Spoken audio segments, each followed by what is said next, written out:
नमस्ते दोस्तों। फ्रेंड्स, आज मैं आपसे एक बात शेयर करना चाह रही हूँ कि हम कितना ही कमा ले, लेकिन क्या होता है कि वो कम ही लगता है। हमेशा क्या रहता है, जिंदगी बस भागती रहती है। अब ये मिल गया, अब वो मिल गया, अब ये ले लूं, वो ले लूं। बस क्या रहता है, एक सेटिस्फेक्शन नहीं मिलता है। बस जिंदगी क्या है, बस दौड़ते रहो दौड़ते रहो। तो फ्रेंड्स, आज इसके ऊपर एक छोटी सी मैं एक स्टोरी आपको सुनाने चाह रही हूँ। एक बार एक साधु होता है, उनकी कुटिया होती है एक छोटी सी। तो उनको कोई बताता है कि आप आज जो है, जो राजा जी हैं वो काफी खुश हैं और जिस जो जो मांग रहा है उसको वो मिल रहा है। तो साधु के दिमाग में बात आती है कि तू भी जा करके कुछ मांग ले राजा से।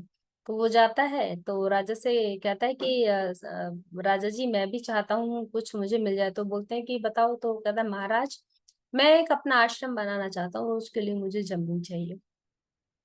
तो अब वो बोलता है, बताओ कितनी। तो महाराज, आपको कितनी जमीन चाहिए? तो साधु सोचता है, अगर मैं अपने आप बता दूंगा तो पता नहीं कितनी उतनी ही जमीन मिलेगी, क्या पता ये महाराज जो है अपने आप वो कितना ज्यादा दे दें।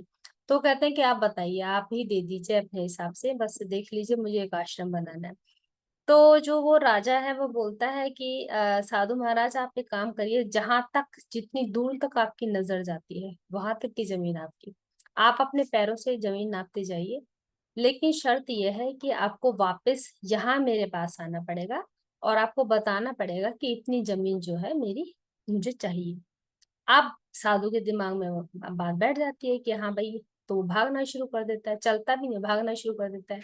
और साथ में जो महाराज होते हैं वो अपने दो घुड़सवारों को उनके पीछे भेज देते हैं कि कहीं ऐसा ना हो साधु जो है थक जाए या कुछ दिक्कत हो पानी की, तुम पानी लेके खाना लेके इनके पीछे पीछे जाओ, कहाँ तक जहां तक ये जाएंगे, इन्हें भूख लगे प्यास लगे, तुम दे देना है। अब साधु भागे जा रहे हैं, भागे जा रहा है, भागे जा रहा है। अब कहता है, ये तालाब यहाँ पर है, ये तालाब भी मेरा आश्रम में हो तो और सुंदर लगेगा। ऐसे ऐसे करके एक उसे बगीचा दिखाई दिया कि ये बगीचा भी मेरे इसके अंदर आ जाना चाहिए, आश्रम के अंदर।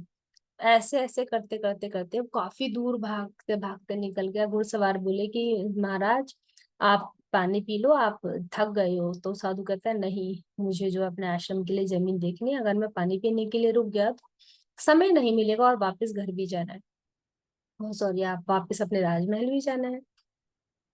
अब वो थक गया, अब वो देखता है कि सूर्यास्त होने को है। अब उन्होंने वापस, साधु जी ने वापस दौड़ना शुरू किया राजमहल की तरफ। भागते भागते भागते भागते वो पहुंच गए वहां पे। अब वो वहां पहुंचा तो वहां पहुंचने के बाद में वो इतना ज्यादा थक गया था, साधु जी इतने ज्यादा थक गए कि वो गिर पड़े। और गिरे ऐसे कि फिर वो उठे नहीं।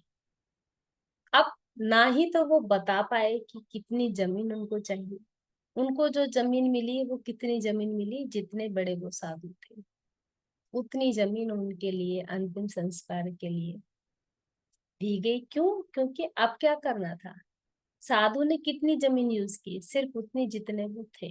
वो ना तो ये बता पाए कि इतनी जमीन मुझे चाहिए, कुछ भी नहीं बता पाए। क्यों? क्योंकि लालच इतना बढ़ गया उस टाइम पे कि यही समझ नहीं आया कितना क्या।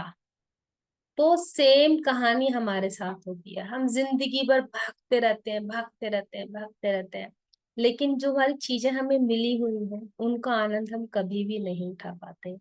तो फ्रेंड्स, मेरा कहने का सिर्फ इतना ही मकसद, या मैं इतना ही सिर्फ कहना चाहती हूँ कि जो चीज हमारे पास है उनका ग्रेटिट्यूड करो, उन्हें जिंदगी में देखो पहले मेरे पास क्या क्या है।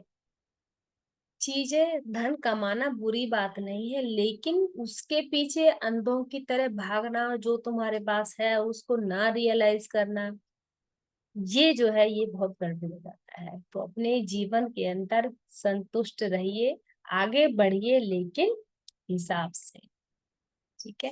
Thank you so much. स्वस्थ रहिए, मस्त रहिए। Stay happy and stay positive. धन्यवाद।